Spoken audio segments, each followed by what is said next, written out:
Hello Jackie, thank you very much for coming to be interviewed for this Thinking of You Always oral history project at the Museum of Croydon.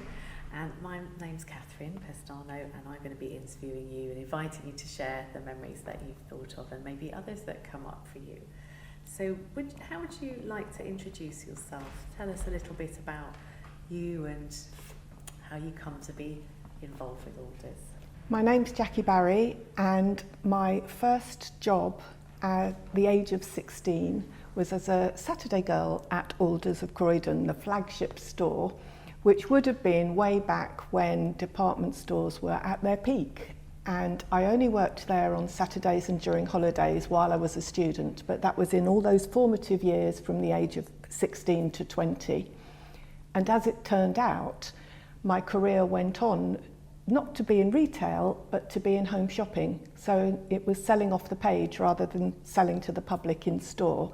But the grounding I got at ALLDERS certainly shaped what I went on to do. And I do remember at the interview, as a 16-year-old, being very fashion conscious and wanting to work on the fashion floor, and the only vacancy was in the staff canteen. So my first year was working in the staff canteen, serving however many hundred members of staff there were. What was the canteen like? The canteen, well, my job in the canteen to start with was making tea. And I had a giant tea bags, an industrial sized urn. The smell of it got in my hair and in my clothes, and I haven't drunk it since. I made tea for maybe it was 450 staff or something all day long, and that was, yeah, aversion therapy. Was it a kind of a staff perk, having a meal, or was it something they purchased? Do you recall? I don't remember if they paid. Tick, tick, tick, tick, tick. No, I don't remember if they paid. If they did, I had nothing to do with that aspect of it. Apart from making tea, sometimes I was on the counter serving, and I remember serving baked beans from a big metal tray and scooping it out with a ladle like this and sploshing it on someone's plate and getting praised for the way that I served the beans. Another memory from the staff canteen was when I used to have to wash up the cutlery by hand, and you put your hands in the soapy water all day long, and the forks, if they were pointing the wrong way, would stab you under your fingernail. And so another aversion is that now I'll only wash up with rubber gloves on. I do hate putting my hands in dirty, soapy washing up water. More things from the staff canteen. I was in the kitchen some of the time, and there were two giant vats, one of which was the floor cleaning fluid, and one of which was the stew of the day. I know. And I did, from one end of the kitchen to the other, throw a dirty floor cloth, which flew across the air and landed in the wrong vat. And I felt so responsible for spoiling hundreds of people's worth of stew, but they just scooped the dirty dishcloth off the top and served the rest of it. So I'm hoping nobody suffered too much from my mistake. Okay, well, just one more major story. I was there in the hot summer of '76, and for that particular lunchtime service, I was tasked with cooking chips, which I'd never done before. But we had to stand over the big vat, and you know what it's like to cook chips. You have a big scoop, and you're forever tipping hot potatoes out of boiling oil. And we were all so hot that actually none of us wore anything under our nylon overalls. So the staff probably never knew that they were being served by semi-naked kitchen staff with their nasty pink and white check nylon overalls over whatever was underneath. The main part of the canteen was a long counter, and that's where the ordinary staff ate. And at Christmas, the managers would dress up and they'd do the serving. If there was leftover food, leftover gâteau at the end of the day, we were allowed to take it home, so that was a perk. We staff, that is. But behind, on the other side, there was a private dining area, which was for the managers. And I do remember serving there, and those of us who were able to serve there all gave each other nicknames, and they all gave each other Disney nicknames. And I only turned up on Saturdays, so I was one of the last to get a nickname, and the only one left when it came to me was Dumbo. And I'm not sure if that's because they thought I had big ears or because I was the one they knew was at college. It's a reversal. Yes, I choose to take it as a compliment.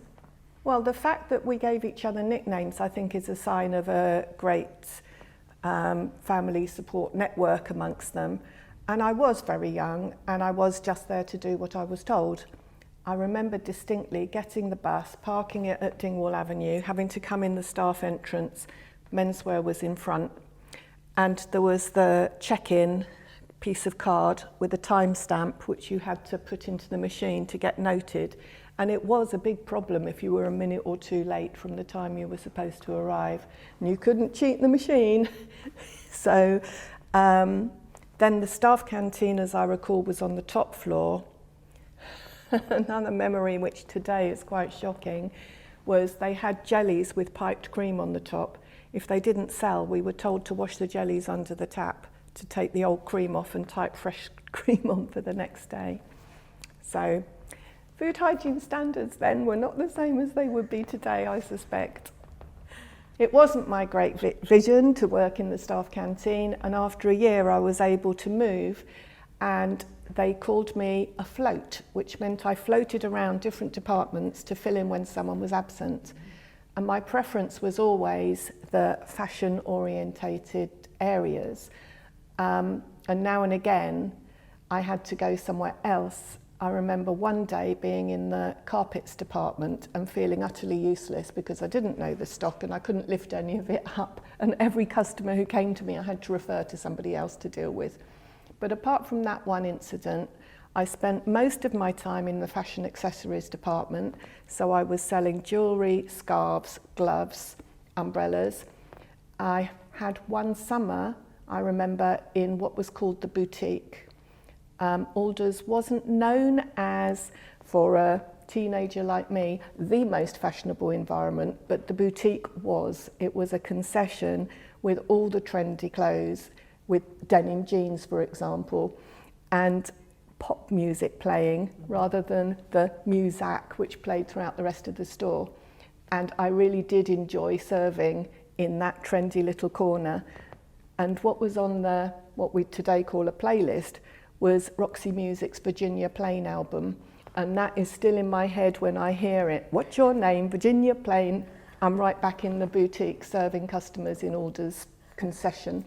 Lovely. And how much time did you get to spend in that boutique as a floater? From what I remember, it was one summer when I worked in that boutique.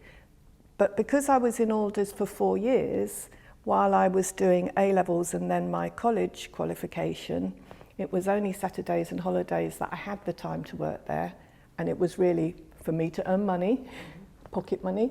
As a teenager, that's what you want, to spend on fashion. And so mostly the fashion accessories department suited me very well. Good discount for staff? I don't remember a staff discount. Ah. Hang on. I do remember a staff discount. And I remember there was a time when ALLDERS was part of a group and we got staff discount in other stores such as Richard Shops. And the great thing for working in ALLDERS on the corner of the whole Whitgift Centre was at the lunchtime, you could wander around all the other shops looking at what you liked and then go back really quickly, claim your staff discount and buy stuff everywhere that you wanted it. Fun. Can you explain the atmosphere when you walked out of the shop, you know? Possibly you remember how it looks like today, you know? I haven't been back recently. Okay, I think the Whitgift Centre's gone a bit downhill from what I've heard, but I haven't seen it myself. But how did it look like at the time? At the time, retail, I think, was thriving. Department stores were the place to go and find everything under one roof. And you had ALLDERS as the flagship store, and opposite you had Debenhams, down the road was Grant's or Kennard's, and that was where people would go as a destination. all the other shops in the Whitgift Centre were all thriving. I remember McDonald's at the other corner was new, and that attracted lots of people. And it's where teenagers used to go and hang out. And even if I wasn't working, it's where my school friends would meet. And we'd go window shopping because we couldn't afford to spend much. But me with my staff discount may be a very popular friend, because if people wanted anything and I could get maybe 20% off, then we'd go shopping together and I'd buy it for them. Wonderful. But the secret was to go, choose what you wanted, ask them to keep it by for you, come back later and then pay for it. So if anything was likely to go out of stock with your window shopping, you could save it, and that's what the counter staff would usually do. But what was interesting for me about department stores looking back during that era is that we had the stock that was ALLDERS stock, and in the basement you might have the kitchenware, ground floor, as you walked in one direction would be the perfumery, and the fashion area was near that and to the front. And then further back you'd have menswear was on that level, above would be women's wear, and I worked on that floor for a while selling coats, and then above that would be something else, the canteen. Along there was also an HR or finance department and all those kind of back office functions. But what happened more or less after the time that I'd left was the trend for department store shopping started over time to fade, and it became niche speciality stores instead, and you got sock shop and you got tie rack and you got knicker box, and it would be one item, one store, and people would go to it and have masses of choice instead of one store, all the items. And I think that was the beginning of the end of when the big department stores started to fade away, though we've still got House of Fraser and John Lewis, and those would be parallels today, I suppose. Yes, ALLDERS used to have not only its own stock but also concessions, and that was the name of a separate store that had its own area within the ALLDERS building under its own brand and its own staff. So as a float, I was called to work in whichever department needed me. What I remember in the coats department, it was a very tall, slim lady with a piled up dark bun on the top of her head. It was all quite strict in the coats department because coats were expensive. And remember, I was used to selling small things like gloves and scarves and jewellery. So the coats, I remember not having as many customers, not so much a buzz because it was a floor up, the escalators were in front. And one day I saw two guys in overalls come in, and they wheeled out a rail of fur coats. Off they went. I had no idea they were stealing them, and was really shocked later to discover that ALLDERS back then wrote off automatically £3 million worth of stock a year for shoplifting. And that was a lot of money then, and it's still a lot of money now. Yes, that's shocking, isn't it? And did you get into trouble for waving off the coats? No, because it happened they were in the other corner and not the corner I was responsible for. What a relief. And how about other movements? Were they by request? How long were you a floater? And did you move into a float? Did you move into a permanent role? Because I was only ever working there on Saturdays and holidays, I didn't get a permanent role, but most of my time was in the fashion accessories bit. Memories from there. The counter was in the middle, and I do remember swiping credit cards and the sound and the feel of the machine as you slid it over those layered bits of carbon paper and plastically texture that you had to fill in very carefully. And then top right, you wrote your initials so that subsequently people could track who'd done which sale. So I was JB in the corner. And in later jobs, that became my nickname because I got in the habit of signing everything JB on the assumption everyone would know that was me. But what you would do then is tear it off and then roll it up the payment or the cash from the till and put it in one of those tubes. Now, I can't remember the name of it, but I can picture it now. It had grey plastic ends and a clear opening. You slid open the door, put in what you were putting in, closed the door, put it in a vacuum pipe, and whoosh, off it went somewhere upstairs to be processed by the finance department. So I can picture that scene right now. Round the edge of this counter, there were window displays to the floor level where we would pin up the scarves or the stock that we wanted to promote. There was a display team who'd do the front windows, but we were responsible for the area around. And I remember once pinning up a scarf and it just draped exactly the right way, and everyone who came by wanted to buy it. It proved that display really works. And it fulfilled the creative side of me to be able to play a little part in that. One of the departments where that really worked was one season I was put on the Easter egg stand. Now this was a special, just seasonal stand, foot of an escalator. If you turned left, there was an L-shaped counter, and the person I took over from hadn't tidied up the display, and as soon as I got there I could see there were broken eggs, there were piles of things, not in any special order. So I moved all the broken eggs and the battered packaging behind the counter. And in the front of this L shape, there were some bars of chocolate or boxes of chocolate. And I think there were chocolate covered almonds, chocolate covered Brazil nuts, chocolate covered hazelnuts, each with a different graduated colour on the box. And they were all scattered about the display. So I remember arranging them on this stepped display. So they were all blocked together and looking nice and tidy and creative, laid out all the other eggs, and sales flew. Everyone who came round the corner of this escalator was buying Easter eggs from me. I could hardly serve them fast enough, and I remember getting a lot of praise from the team for boosting Easter egg sales simply because I'd arranged them in a nice tidy way. And I remember reporting all the broken eggs and saying, well, I can't sell these. Clearly I had standards, even though I was only a young sales assistant on the shop floor. And it sounds very exciting when you see such a direct impact of your choices and your actions in sales. I would always rather be busy than quiet. Standing around waiting for people to come and buy something isn't any fun. But when you're actually interacting with the public and serving, most of them are nice, and most of the time you have a nice time. It's all part of the experience of a department store, isn't it? That service, encouraging, enjoying the pleasure of the purchase and the sale. It did have what you would think of as today an old-fashioned service ethic.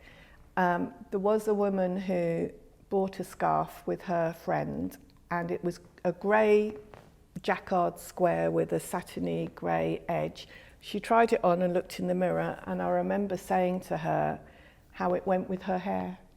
And her friend burst out laughing because she had grey pepper and salt hair. And I wasn't meaning to offend her, I was meaning to praise her.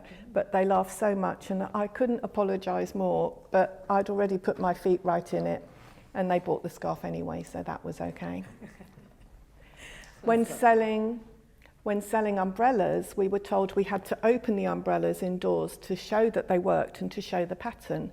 And if you got someone superstitious, they didn't want you. They panicked as soon as you started opening the umbrella. So we were taught to tell them, oh, it's okay as long as you don't put it over your head. And they'd go, oh, all right then. So we'd open the umbrellas pointed to the floor. Is that all right? Yes. And then you put it away, pack it up and give it to them. The manageress in that fashion accessories department prompted me to enter a competition to design a pair of gloves for the Dents brand, is what we used to sell, leather gloves, and they had in them a cardboard hand. It didn't have fingers, it was just a hand shape, and it's to keep the gloves flat in their nice display. So I got these cardboard hands and I designed some gloves on them, entered the competition and won it. And it was that manageress who'd prompted me to enter, supported me and accompanied me when I picked up my prize. That's the design of the gloves. Because Wonderful. If you think about gloves, typically they have 3 lines coming up in a V shape from the wrist, and I had the inspiration from henna tattoos, and that jewellery that starts on your middle finger and it goes out the other way. Why don't gloves have that design, I thought. So I drew these little hole-punched flowers, and that's what won the competition.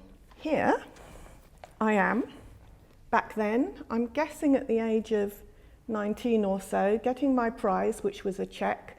I can't read how much the cheque was for, but I'm looking very happy about it. And the manageress is standing beside me. It says on the back, she's Mrs. Jane Wallace, the fashion accessories manageress. Then there's me in the centre, and the prize is being awarded by Mr. Gerald Saunders, editor and director of Draper's Record. And you can see the old ALLDERS of Croydon logo on it, as it was back then. What I'm wearing is these plastic bracelets, which seemed very new at the time because jewellery had always been gold and silver until then, and we got all these modern bangles.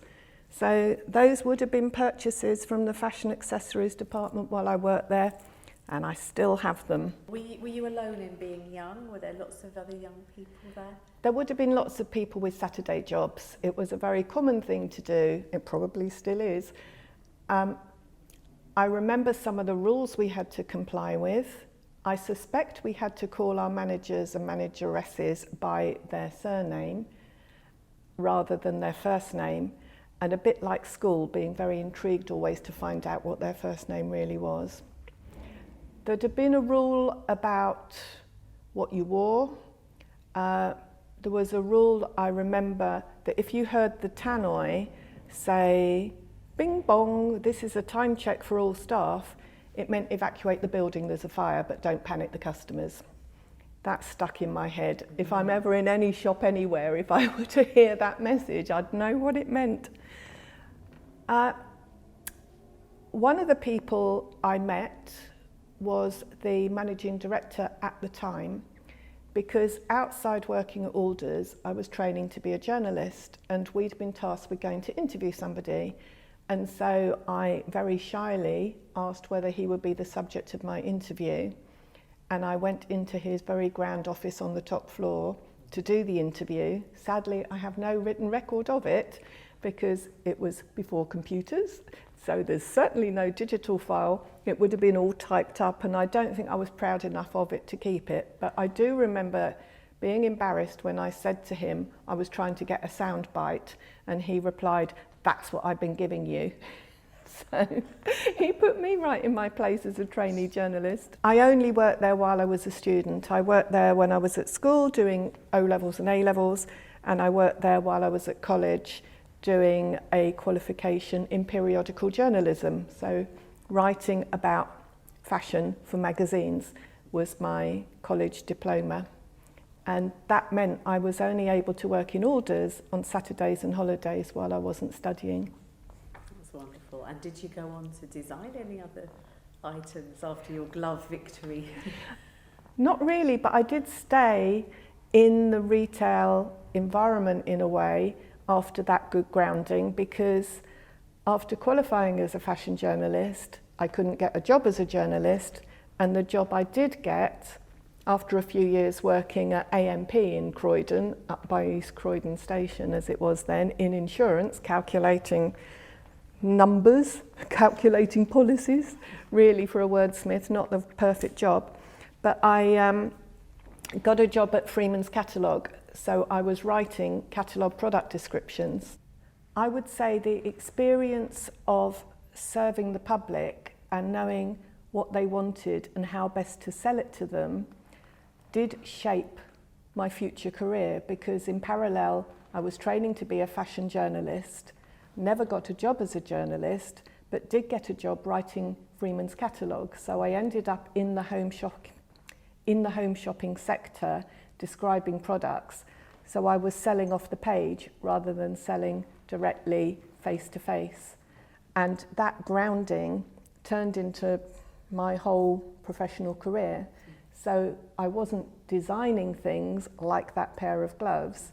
I was writing about things always in the fashion and household goods arena. And I ended up doing that job for 18 years. And the parallel is it was a big book catalogue which has only just closed in the year 2023, and for the same reason that the department stores closed, because it was everything in one book, whereas the department stores didn't thrive because of all these separate little shop identities. Here's another department I worked in. On one season, there was a booth set up for wrapping Christmas presents, and I spent a day very happily, or a December very happily, in this booth, and in the front was a little square window with a huge queue of customers with their recent purchases. Behind me there were rolls of wrapping paper, rolls of ribbon. I had a table with all the scissors and a sort of guillotine and boxes all at my feet from other departments. So someone would come to me, they might have bought a football, for example. Well, we'd been told, and I knew, we all know, you can't wrap a round thing very easily. So I'd find the box that was the right size for the football, put it in, make it a box shape. Then I'd get them to choose one of the wrapping papers from behind. You could roll it off this whole rod, which had the wrapping paper on, to the size you wanted, wrap the box. You had double-sided tape, so you could seal the box wrapping without any tape showing, and we did a fancy fold, so that concealed the join. Then we had curling ribbon, so you'd then tie the ribbon around it, and on the edge of the scissors, curl the ribbon so it ended up in a nice bow. There may even have been a little flower on a wire that you then twisted around and give the present to the customer.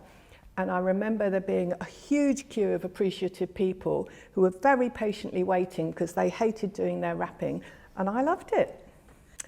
I was talking to my siblings about sharing my memories of Alders, and one of them said, oh, we only ever went to Alders because it was the one with escalators. Now, I'm not sure if it's true that it was the only department store with escalators, but the fact that they remember that being a bit of an adventure is quite entertaining today. And another one remembers that we went there because it was cheap. Now, that's not the memory that I have. I think that as staff, we would have been quite offended by the idea that we were the cheap department store. So it did position itself as pretty high-end, I think. So maybe a rival to M&S and those kinds of places, or above M&S? I don't think it was the high end of a Selfridges, but it would certainly have considered itself as more, it wasn't high end, it was high street. I found my Alders scarf, because we used to have to wear a uniform, and you've got the A's in a circle on there, and one of my scarf ring, which would have come from the scarf department, and you would have had to wear it with the triangle tab at the back, and then round your neck and through the scarf ring with the curled tabs at the front. And this was when the uniform was brown. This is a dark brown. It was a brown dress. This is the 70s, when brown was the new black. It was a brown dress with a zip up front.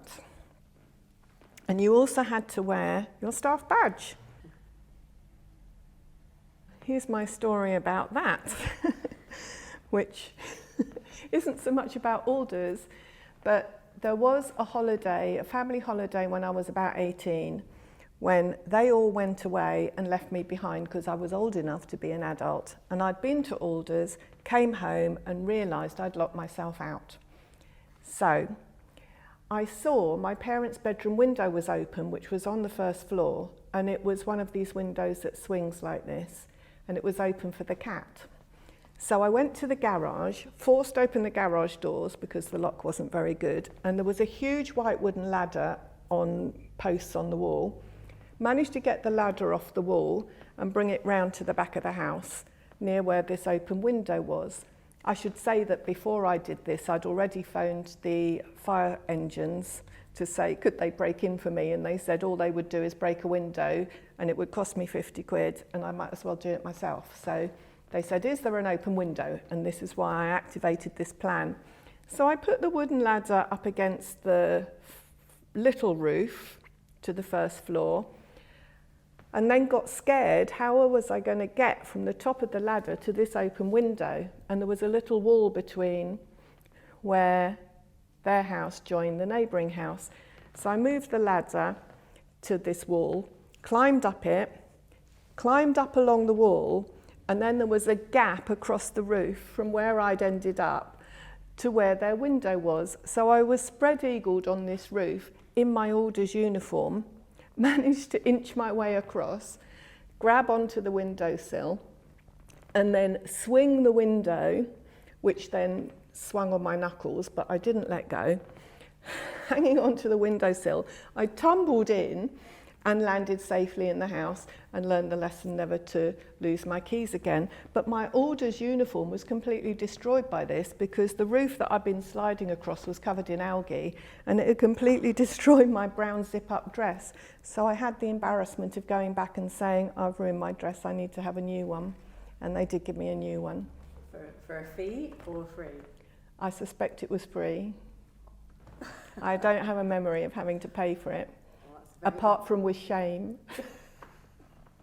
Well, very daring story, thank you. And Yes. the other things I have, for no special reason, I kept an Alders carrier bag, and the slogan then was all that a great store should be. And presumably from the late 70s, when the colours were brown and cream and you had the A in a circle. And I can't remember what I bought in that bag, but I keep all my badges in it, and that's where I found my Alders badge, which I didn't even know I still had. But I still have 2 of this bag. And that is a bit dusty, but it's the more modern Alders logo. Altogether a better choice was what the slogan had changed to by then. And I remember what I bought. I bought a fake Christmas tree. It was on the ground floor through all the kitchen area. That's what my memory says. No, it was from the basement where all the kitchen stock was. In the corner, they had all the fake Christmas trees. And the Christmas tree was wrapped with 2 of these bags, one at the top, one at the bottom. And they're such a huge big bag, I kept them. And what I keep in them now is all the bubble wrap and tissue paper from other shopping so that I can wrap things when I need to. And it only occurred to me recently, I've got evidence of Alders all over my house. From what I remember, the layout of Alders was not a million miles different from the layout of a John Lewis today, that you might go into the basement for some heavy goods. The white goods were down there, that's the fridges and the freezers. The carpets were down there, and I'm pretty sure kitchenware was down there. Then you'd have the escalator up to the ground floor level.